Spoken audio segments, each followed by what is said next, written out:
കേരളത്തിലെ തൊഗാഡിയാകാൻ നോക്കുന്ന വെള്ളാപ്പള്ളി, RSSന്റെ നാവ് കടമെടുത്ത വെള്ളാപ്പള്ളി, BJPയും കോൺഗ്രസുമായി അവിശുദ്ധ കൂട്ടുകെട്ടുണ്ടാക്കാൻ കാർമ്മികത്വം വഹിക്കുന്ന വെള്ളാപ്പള്ളി, ജാതി രാഷ്ട്രീയം പ്രോത്സാഹിപ്പിച്ച് വർഗീയതയ്ക്ക് മുതൽ കൂട്ടാനുള്ള തന്ത്രം നടപ്പാക്കുന്ന RSS അമിത്ഷാ നേതൃത്വത്തിന്റെ ഉപകരണമായ വെള്ളാപ്പള്ളി.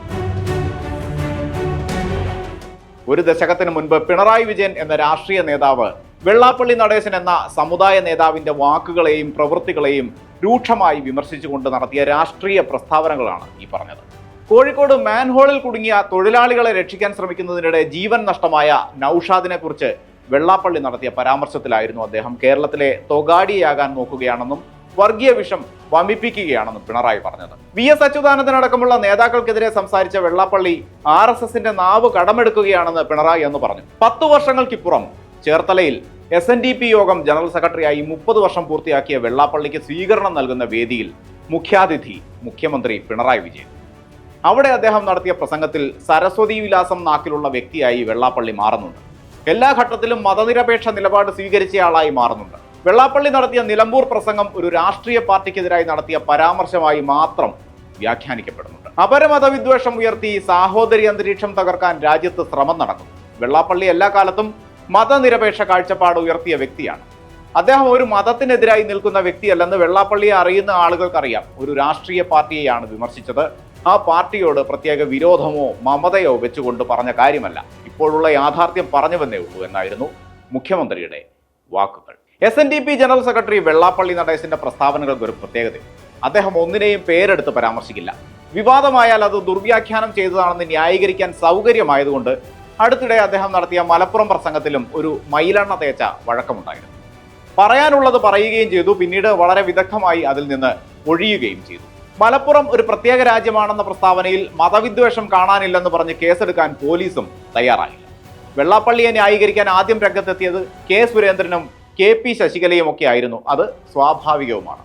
എന്നാൽ മുഖ്യമന്ത്രി പിണറായി വിജയൻ വെള്ളാപ്പള്ളിയുടെ പ്രസംഗത്തെ വ്യാഖ്യാനിക്കുകയും അതിൽ കുഴപ്പമൊന്നും കാണാൻ കഴിയുന്നില്ലെന്ന നിലപാട് സ്വീകരിക്കുകയും ചെയ്തത് ഇടത് അനുഭാവികളെ പോലും അതിശയപ്പെടുത്തിയെന്നതാണ് സത്യം. വെള്ളാപ്പള്ളിയുടെ നിലപാടുകൾ എന്നും സ്വന്തം താല്പര്യം സംരക്ഷിക്കാൻ വേണ്ടി മാത്രമുള്ളവയായിരുന്നു. മുഖ്യമന്ത്രി അവകാശപ്പെടുന്നത് പോലെ മതനിരപേക്ഷമായ നിലപാട് വെള്ളാപ്പള്ളി ഏതെങ്കിലും ഘട്ടത്തിൽ സ്വീകരിച്ചതായി കണ്ടെത്താൻ കഴിഞ്ഞുവെന്ന് വരില്ല.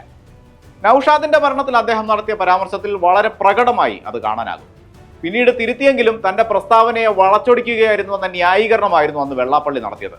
സംഘടനാ തലപ്പത്ത് നിന്നുകൊണ്ട് അധികാരത്തിലിരിക്കുന്നവരുമായി രാഷ്ട്രീയ വിലപേശൽ നടത്താൻ വെള്ളാപ്പള്ളിക്ക് കഴിഞ്ഞിരുന്നു.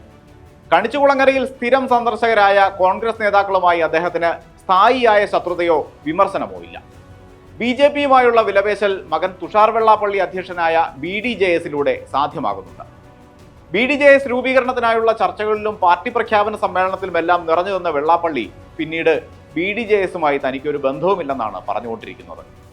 എങ്കിലും ഹിന്ദുത്വ രാഷ്ട്രീയത്തിൽ ഒരു വിലപേശൽ സ്പേസ് ഉണ്ടാക്കാൻ ആ പാർട്ടിയുടെ രൂപീകരണത്തോടെ വെള്ളാപ്പള്ളിക്ക് സാധിച്ചിട്ടുണ്ടെന്നതാണ് യാഥാർത്ഥ്യം. ഈ രാഷ്ട്രീയം തുറന്നു കാട്ടാൻ ഇടതുപക്ഷത്തിന് മുൻപ് സാധിച്ചിരുന്നു. പിണറായി വിജയനും VS അച്യുതാനന്ദനും അടക്കമുള്ള നേതാക്കൾ വളരെ ശക്തമായി തന്നെ വെള്ളാപ്പള്ളിയെ വിമർശിക്കുകയും തുറന്നു കാട്ടുകയും ചെയ്തിരുന്നു. ഇപ്പോൾ മലപ്പുറത്ത് ഒരു വിദ്വേഷ പ്രസംഗം നടത്തിയ വെള്ളാപ്പള്ളിയെ ദിവസങ്ങൾക്കുള്ളിൽ ചേർത്ത് നിർത്താൻ സാധിക്കുന്ന വിധത്തിലേക്ക് രാഷ്ട്രീയം മാറിയിരിക്കുന്നുവെന്നാണോ? മലപ്പുറം ഒരു പ്രത്യേക രാജ്യമാണെന്നും പ്രത്യേകം ചില ആളുകളുടെ സംസ്ഥാനമാണെന്നും വെള്ളാപ്പള്ളി പറഞ്ഞതിനെ വിദ്വേഷ പ്രസംഗമായി തന്നെ കണ്ടുകൊണ്ട് അതിനെ വിമർശിച്ചുകൊണ്ട് വെള്ളാപ്പള്ളിയിലെ ഗുണങ്ങളെ കാണാനും പ്രകീർത്തിക്കാനും ആ വേദിയിൽ മുഖ്യമന്ത്രി തയ്യാറാകണമായിരുന്നു. 10 വർഷം മുൻപ് അദ്ദേഹത്തിന് അത് സാധിക്കുമായിരുന്നു. പല വേദികളിലും പലരെയും നേരിട്ട് വിമർശിച്ചിട്ടുള്ള ആളാണ് പിണറായി വിജയൻ. വെള്ളാപ്പള്ളിയുടെ കാര്യത്തിൽ മാത്രം ഇപ്പോൾ അതുണ്ടായില്ല. അങ്ങനെ ചെയ്തിരുന്നെങ്കിൽ സമൂഹത്തിന് നൽകുന്ന സന്ദേശം മറ്റൊന്നാകുമായിരുന്നു.